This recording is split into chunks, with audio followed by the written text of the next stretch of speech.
Hello and welcome to my channel, Rhino here. Today I'm looking at chapter 4 of Pastor Dickie's The Problems with Atheism.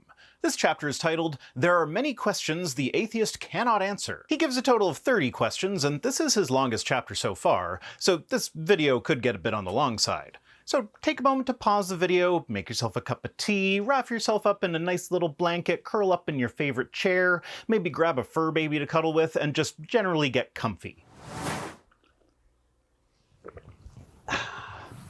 Much better. You know what?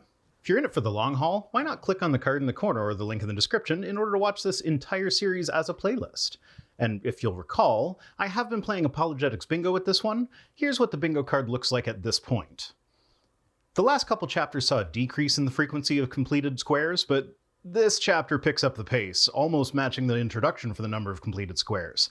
Okay, so that's enough preamble. Let's get on to the video.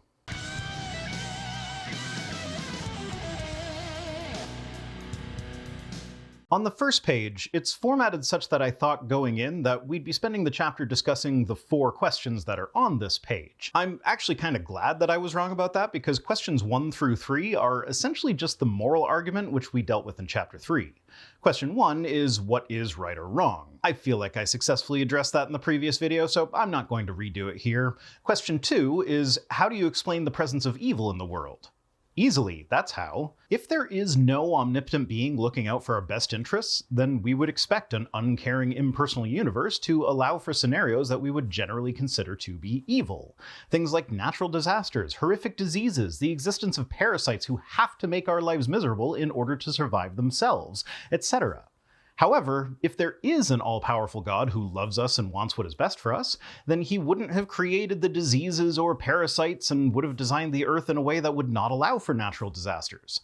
The presence of what we generally call evil is an expectation of atheism, but Christian theism cannot account for it without selectively diminishing God's perfection and/or power, either by having him create imperfect beings, meaning that he is either less than perfect and messed up, or that he is malicious rather than benevolent and made things imperfect on purpose, or he doesn't have all of the omni characteristics that Christians like to ascribe to him. He might not have had the power to create humans perfectly, so they would be able to resist the temptation of sin. Or he didn't know that putting the tree whose fruit would ruin his whole plan right in the middle of the garden, and having it grow fruit that was obviously delicious, would lead to Adam and Eve eating it. At any rate, I think this counts as the problem of evil uno reverse, as he is trying to say that evil couldn't even exist without God, therefore the problem of evil is actually a problem for atheists, because how would we explain evil without God?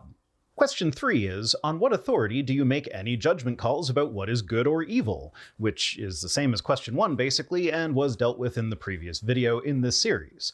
Question 4 is, where did matter come from? Quick and easy answer, the Big Bang. There was no matter at the Big Bang, only energy. When that energy expanded and cooled, that's when matter started forming. But we get our next bingo square here as he says, the explanation from agnostic Carl Sagan is as much a statement of faith as the Christian statement of faith, before going on to quote Sagan as saying the cosmos is all there is, or ever was, or ever will be, and comparing it to the liturgical hymn, to Father, Son, and Holy Ghost, the God whom we adore, be glory as it was, is now, and shall be evermore. So that gives us the it takes more faith to be an atheist square. Even though he says that Sagan is an agnostic, he is conflating this with atheism in this case. Otherwise, why even bother quoting an agnostic about the nature of the cosmos? But also, Sagan's quote is true as a matter of definition. Cosmos is a term that, cosmologically speaking, is used to describe, well, everything that is, or ever was, or ever will be.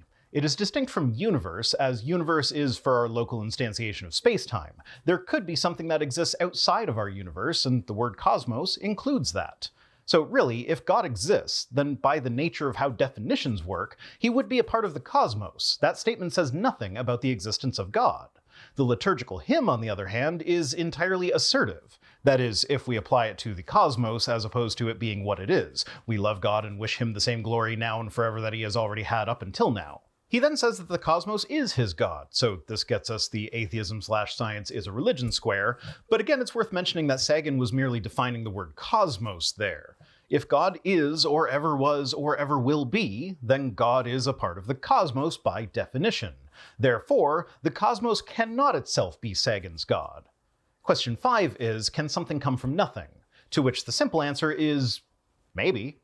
Mathematically, it makes sense, but we've never actually observed a true nothing, and so we cannot be entirely certain how it would behave.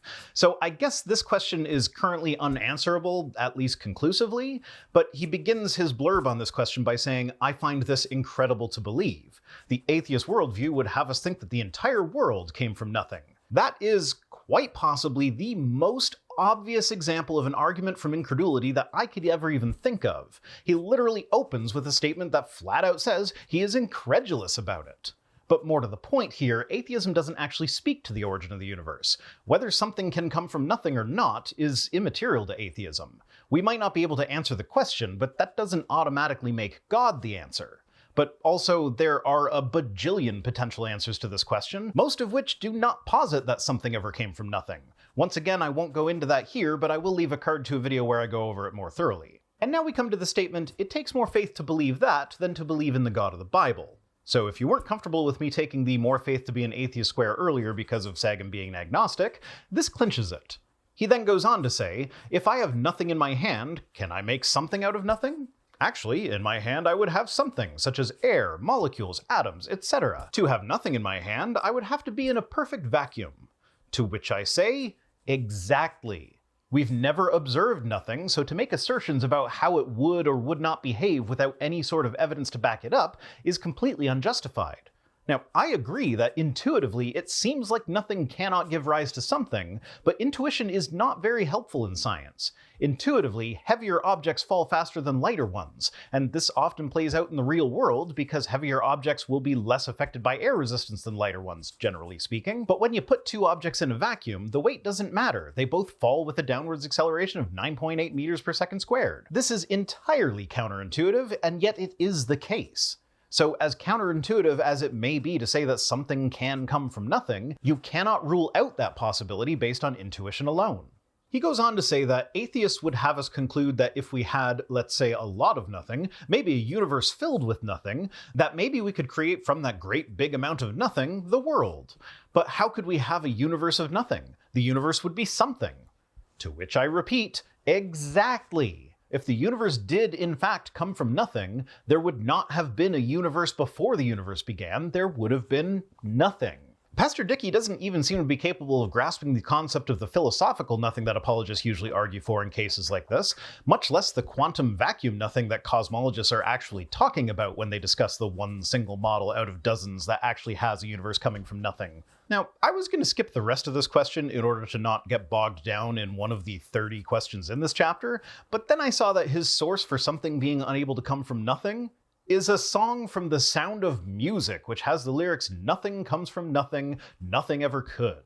Like, cosmologists who spend their entire careers trying to figure out the origin of the universe have said that it is possible that the universe did come from nothing.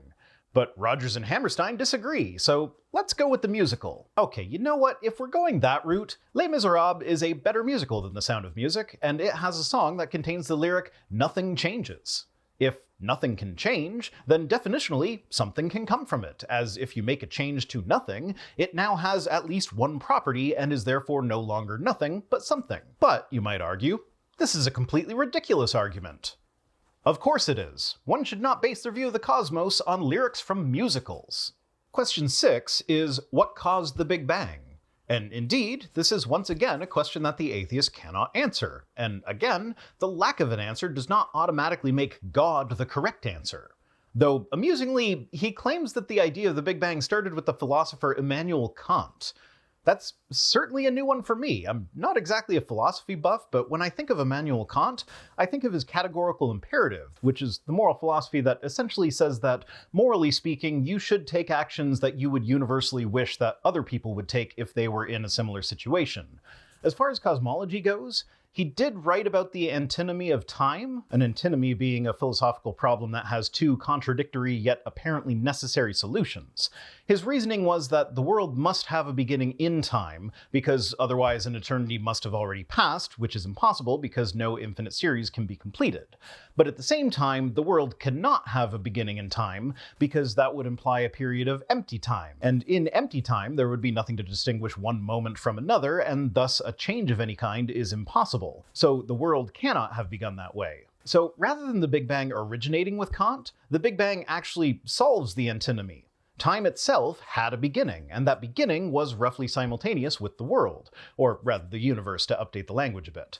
Now, maybe Pastor Dickie is referring to something else that Kant wrote that actually is more relevant, but without reading Kant's entire life's work, I can't know that for sure, as Dickie doesn't cite this claim. It actually comes across as a rather superfluous name drop. He doesn't go on to discuss Kant's ideas, he just says the Big Bang originated with Kant, and then moves on, satisfied that he has sufficiently impressed his readers with his pseudo-intellectualism.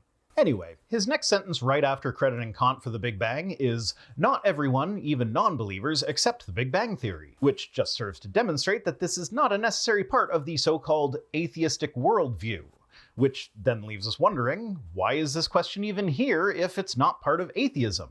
In fact, not only are there atheists who do not accept the Big Bang, there are also Christians who do accept it. So it seems like the acceptance of the Big Bang is independent of God belief. We now get a quote from biologist Ernst Peter Fischer, who says, "A society which accepts the idea that the origin of the cosmos could be explained in terms of an explosion reveals more about the society itself than about the universe." To which I would respond that a person who refers to the Big Bang as an explosion reveals more about the person themselves than about the Big Bang. And now we come to an analogy that Dickie was so proud of that he put it in one of those little text blocks meant to emphasize a particularly good or clever point. Pieces of an exploding grenade do not revolve in alignment or orbits. They scatter in random directions. This is just brutally asinine. The pieces of the grenade might appear to move randomly to the casual observer, but each piece was given its velocity by the force of the explosion, and it follows its trajectory perfectly in mathematical alignment once you account for all the variables. If you take a grenade out into deep space, far from any stars or any other big sources of gravity, and blow it up, you'll find that the shrapnel does indeed eventually start to come together to orbit the gravitational center of the system. That is, the shrapnel that wasn't propelled away at greater than the escape velocity of the system, which admittedly would be the vast majority of it. But that which is left would form little orbits around each other, clumping together over time, because that's just how physics work. Next up, question 7 gives us the fine-tuning square, and our first single-line bingo. Can complexity and mathematical precision come from a random explosion? For this question, he sticks to Fred Hoyle's tornado in a junkyard analogy, which notably neither a tornado nor a junkyard are nothing. So with the picture of the atheist worldview that Dickie is painting, this analogy just doesn't hold up. Question 8 is, how do you explain the presence of non-material thought, logic, and reasoning? 2 words, brain chemistry. Question 9 is, apart from God and the Bible, how do you define love and hate? With the dictionary. Love, noun, an intense feeling of deep affection, a great interest and pleasure in something. Verb, feel deep affection for, like or enjoy very much. Hate, verb, feel intense or passionate dislike for. Noun, intense or passionate dislike. Boom. Done. I thought these were questions I shouldn't be able to answer. Question 10 is, how do you explain the fulfilled prophecies of the scriptures? Very easily, actually. Most of what Christians call fulfilled prophecies aren't even prophecies, and are so forced that I have a hard time believing that apologists who use the fulfilled prophecy argument have actually read them. Again, I'll leave a card to a video where I go into more detail and actually look at some of the so-called prophecies, but I have a question for Pastor Dickie here. How does he explain the failed prophecies of Scripture if his God actually exists? Last I checked, Nebuchadnezzar never conquered Egypt. Also, the city of Tyre still exists, despite God proclaiming that it would never be rebuilt. And while Nebuchadnezzar did besiege Tyre, he never conquered it in the way the Bible says he would. So the clear prophecies have a tendency to fail, but just to give one example of the supposedly fulfilled prophecies that apologists like to say prove the Bible true, Genesis chapter 5 verse 24 is supposed to be a prophecy of Jesus' bodily ascension into heaven. Genesis 5:24 says, "Enoch walked with God, and he was not, for God took him." That is what passes for fulfilled prophecies to an apologist, and it's not like I went digging for a bad one. That was number 3 from a list of 351 prophecies. You'd think they'd lead with their best, but I guess not. Question 11. How do you explain the resurrection of Christ? It didn't happen. Question 12. How do you know your worldview is true? By being willing to adjust my worldview to fit reality instead of demanding that reality conform to my worldview. Easy peasy. 13. What do you do with guilt? Feel it? If you mean how do you free yourself from guilt, then honestly, ditching the religion that demonizes natural bodily functions was a huge step in that direction. Like, I really don't get this question. Making people feel guilty for shit that doesn't matter is a huge part of Christianity. The only thing I can think of for this one is that Christianity offers forgiveness by proxy. That is, if you harm someone, Christianity allows you to not seek forgiveness from the person that you actually harmed, instead getting forgiveness from God. So even if the person you harmed never forgives you, you don't need to feel guilty about it because God forgave you. And honestly, that's kinda gross. Even in the versions of Christianity that emphasize taking actions to earn the actual person's forgiveness, if they don't forgive you, you still get to forget about any guilt because God forgave you. And honestly, that's just not how forgiveness should work. But alas, Dickie doesn't elaborate on this question. It apparently was supposed to be self-explanatory, but it wasn't. Question 14. What provides the preconditions that make reality intelligible? This is a question that obviously comes from presuppositionalism, and is the kind of language that is typical of Dr. Greg Bahnsen, who we heard from in Chapter 2. It's essentially the transcendental argument for God, which, funnily enough, actually does originate with Kant, but not in a he said something that kinda seemed like it if you look at it sideways kinda way that we saw for the Big Bang, but in a he actually was the person credited for the argument's development kinda way. And essentially it breaks down to logic and morality are immaterial and so cannot have a material source, therefore God. Which doesn't actually follow. It's one of those arguments whose main purpose is to impress an audience with complicated sophistry rather than making an actual point. The whole argument rests on the assumption that immaterial things, like the laws of logic, cannot have material sources, like minds, and I just don't see why I should accept that assumption. But this leads us to the next question, 15. Where did the laws of logic come from? Answer? Our minds. We created the laws of logic to describe how the universe works. There is nothing transcendental about them. If the universe worked differently, we would have created different laws to describe it. But these questions actually get us to the logical version of the Euthyphro dilemma. Ask an apologist if God can make a rock so heavy that he cannot lift it, and they will likely tell you that no, he cannot. And not because he's not omnipotent, but because he can only do that which is logically possible, which means that God is subject to the laws of logic. He cannot change them. So even if we accept the transcendental argument, it's not proof of God, it's proof of a transcendental source for the laws of logic that God himself is subject to. Question 16 is, what is the meaning of life? Answer, whatever you want it to be. You get to choose your own meaning. Do what you find fulfilling. But here we get our Michael Robinson quote for this chapter, where he says that the ultimate purpose of the atheist is, ultimately, that you have no purpose. Pondering this can only envelop you with hopelessness and despondency. So that gives us the atheist or nihilist square and our second and third single line bingos, but having no ultimate purpose, far from enveloping me with hopelessness or despondency, actually fills me with a sense of freedom. My purpose is my own to decide. Nobody else can say what my purpose is except for me. And who gets to decide if I have accomplished my purpose? I do. But Robinson goes on to say that our ultimate purpose is to be in relationship with Jesus Christ as the person he created. Like, honestly, if I knew that the whole purpose of my life was just to have Jesus as my boyfriend, that'd make me feel kinda hopeless and despondent. There's so much more to life than going to church. And honestly, going to church gets in the way of some of the most fulfilling aspects of life, like spending quality time with people that you love, waking up slowly on a Sunday morning, hearing the kids playing while cuddling up to your partner before finally getting out of bed and cooking a nice breakfast while still in your pajamas. That's honestly one of the most emotionally satisfying experiences that I have ever had, and I get to do that every single week. Now, granted, some days the kids playing devolves into screaming matches that require adult attention, but I wouldn't trade it for anything, not even an eternity worshipping Jesus, which actually sounds quite boring and unfulfilling. Question 17 is, how do you know evolution is true? My Evidence for Evolution series explains that, but to keep it simple, do you mean how do we know evolution is true aside from having directly observed it? Because we have directly observed it. Creationists love to invent imaginary roadblocks that keep the evolution that we observe from becoming the evolution that they are in denial about.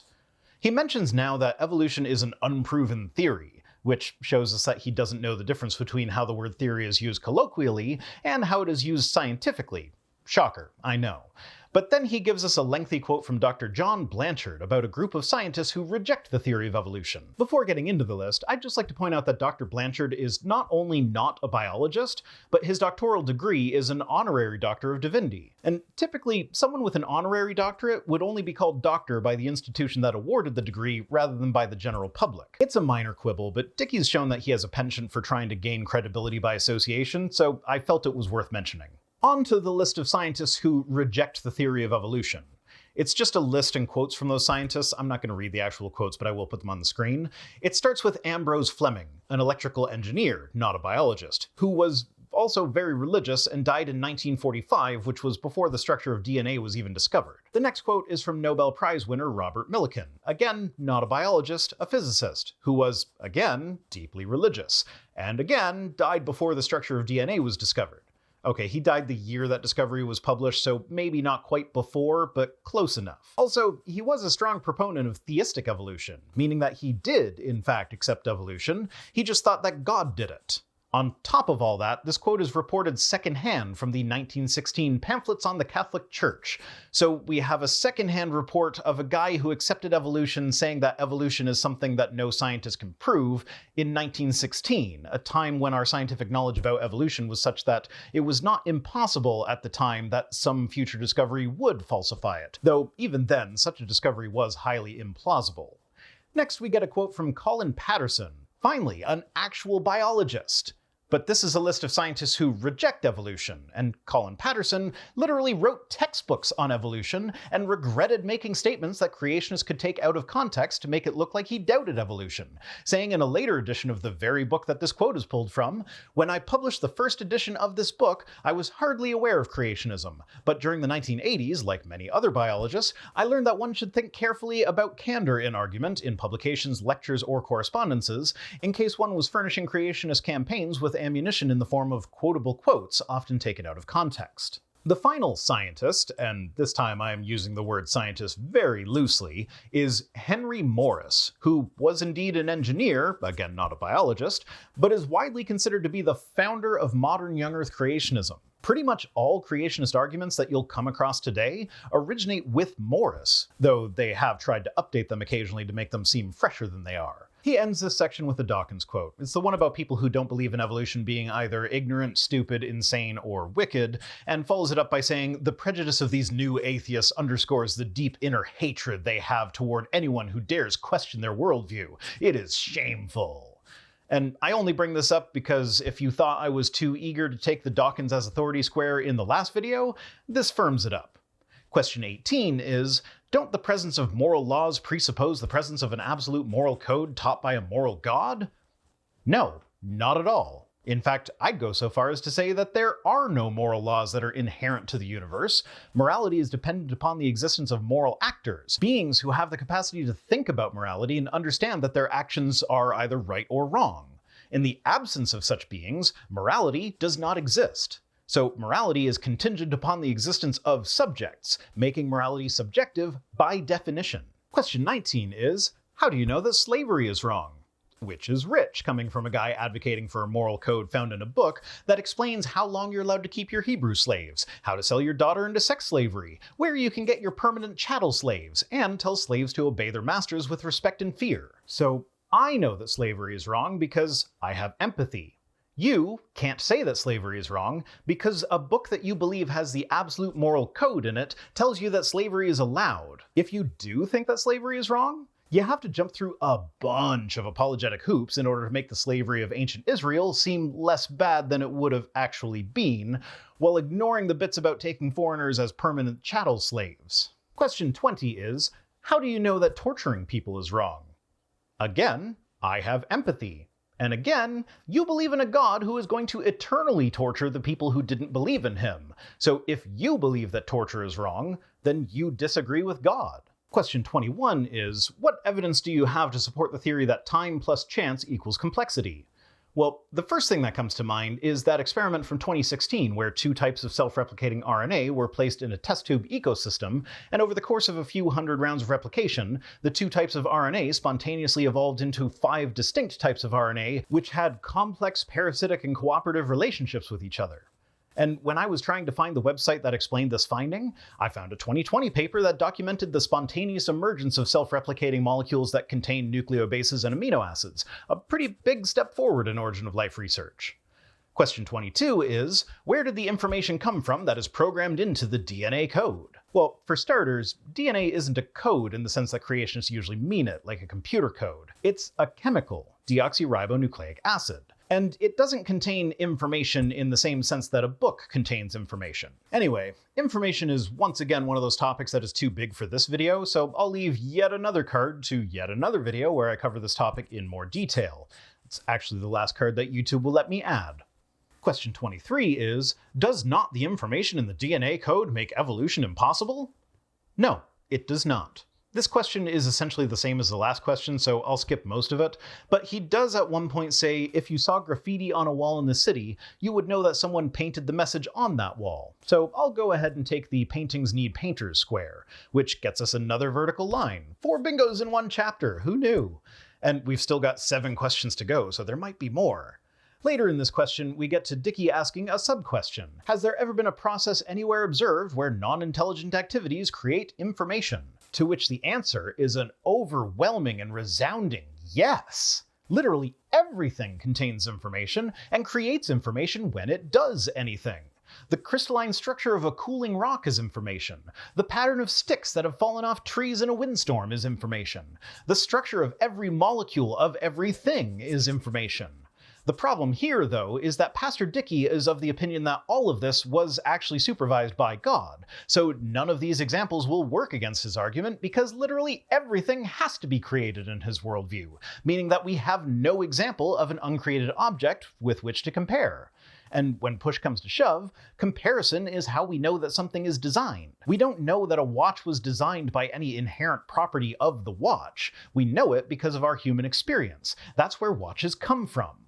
But in the watchmaker example, we know the watch is designed by comparing it to a rock as an obvious example of a thing that was not designed. Except in the Christian worldview, both were designed, so the comparison ceases to have any meaning. Question 24 once again brings us back to the moral argument. Does atheism have an explanation for the complex moral and ethical issues facing mankind? Yes. Yes, it does, and I have given it. Question 25 shows off Pastor Dickie's penchant for verbosity again by asking, if you got up in the morning and saw a box of alphabet cereal on the table with a message spelled out, "I love my wife very much," would you naturally assume that the cat knocked over the box and the letters spilled out and spelled this message by chance? No, I would not think that. Again, I ask, I thought these were supposed to be questions that we cannot answer.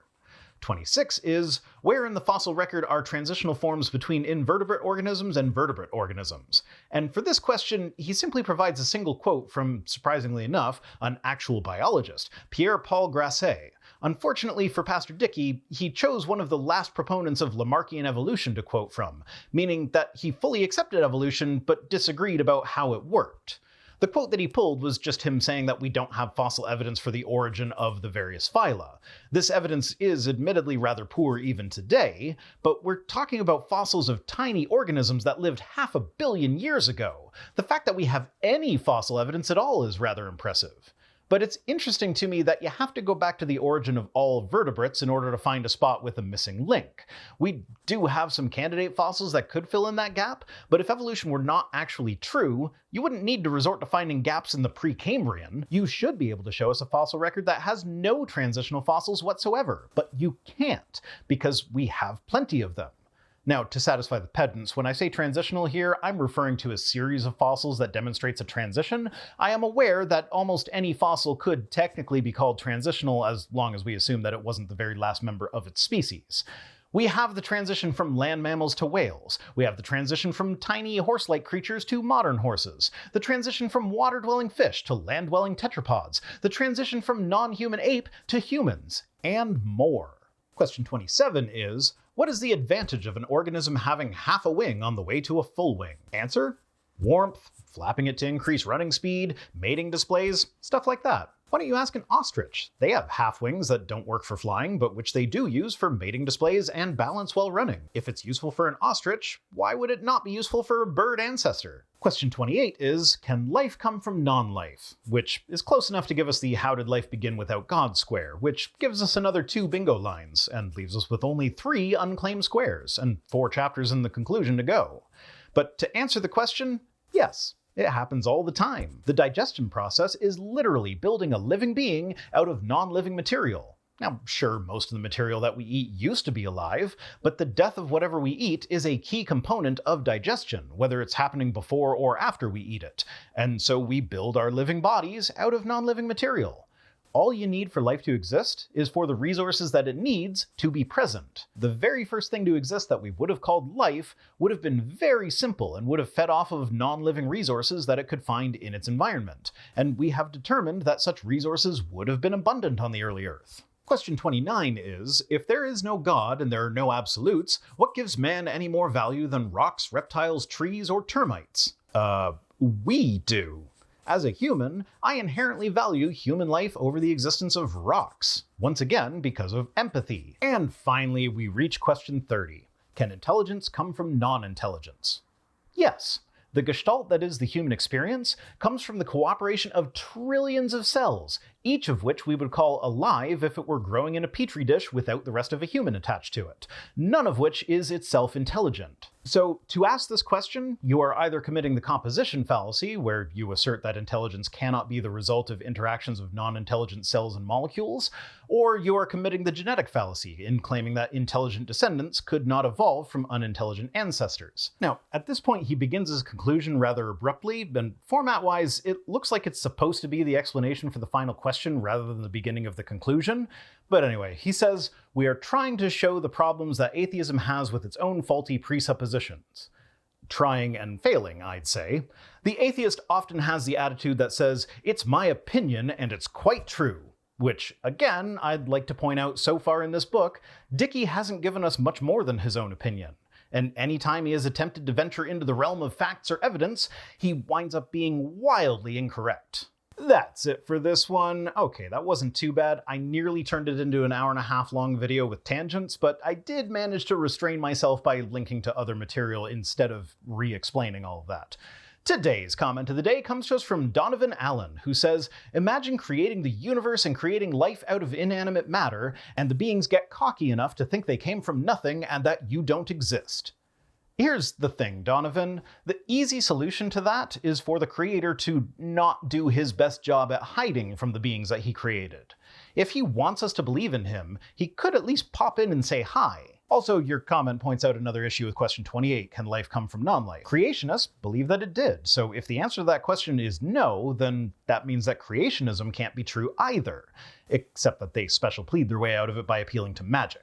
Thanks for watching, thanks to Tim Robertson for being my Patreon and sponsorships manager, and special thanks as always to my patrons, who are the questions that are easily answered by the atheism that is my channel. If you'd like apologists to think that you're some sort of gotcha, you can join us on Patreon for as little as $1 per week over at patreon.com/ViceRhino, or by supporting the channel in one of the other methods that can be found at links.vicerhino.com, which is also where you'll find links to my other projects. If for whatever reason you want to send me stuff, my P.O. Box address is in the description. See you next time!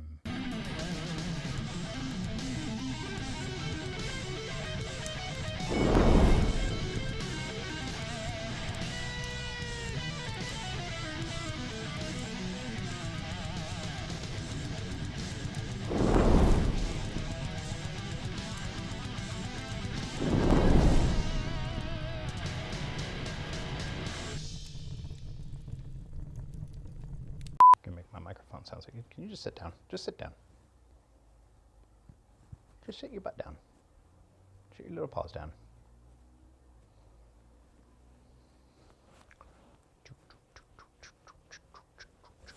Oh, hello. Hello. Hello, hello, hello. Yeah, you're a good puppy. You're a good puppy.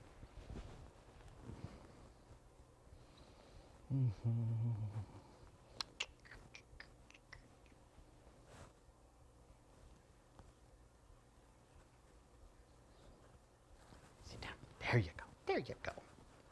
Done making background noise, puppy? Okay, off you go. Wish the camera was hotter. It was a cute little prince. And that was all recorded. That's not going in the video.